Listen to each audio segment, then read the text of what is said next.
வணக்கம். ஒளியின் வழியில்.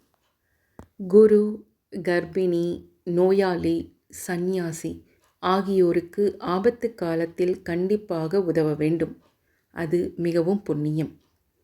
தாய்க்கு நிகரான அன்னியை தினமும் வணங்க வேண்டும்.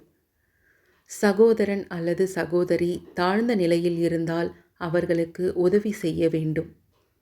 இடது கையால் இருக்கையை தூக்கி போட்டால் ஆரோக்கியம் பாதிக்கும். இடது கையால் தலையில் எண்ணெய் தேய்த்து கொண்டால் பிள்ளைகளுக்கு பாதிப்பு வரும். இடது கையால் சாப்பாடு போட்டுக்கொண்டால் செல்வம் அழியும்.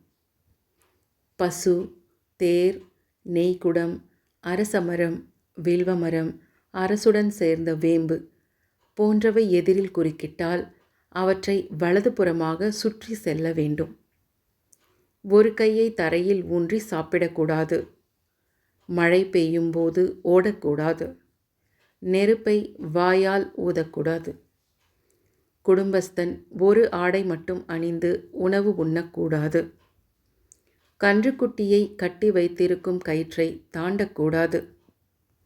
சாப்பிடும் பொழுது முதலில் இனிப்பு, உவர்ப்பு, புளிப்பு, கசப்பு பதார்த்தங்களை வரிசையாக சாப்பிட்டு பின் நீரருந்த வேண்டும்.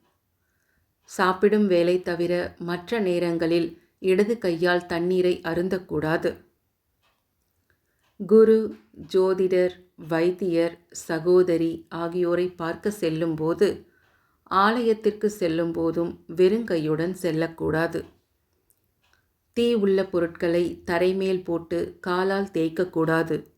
பூமாதேவியின் சாபம் ஏற்பட்டு பூமி, மனை கிடைக்காமல் போய்விடும். பெற்ற தாயின் சாபம் பரிகாரம் இன்றி அனுபவித்தே தீர வேண்டிய பாவம்.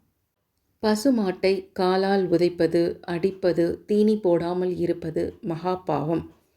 பசுமாட்டை கோமாதாவாக எண்ணி புல், தவிடு, தண்ணீர், அகத்திக்கீரை கொடுப்பது புண்ணியம். வீட்டுக்குள் நுழையும் பொழுது தலைவாசல் வழியாகத்தான் நுழைய வேண்டும். நம்மை ஒருவர் கேட்காத வரையில் நாம் எவருக்கும் ஆலோசனை கூறக்கூடாது. நன்றி.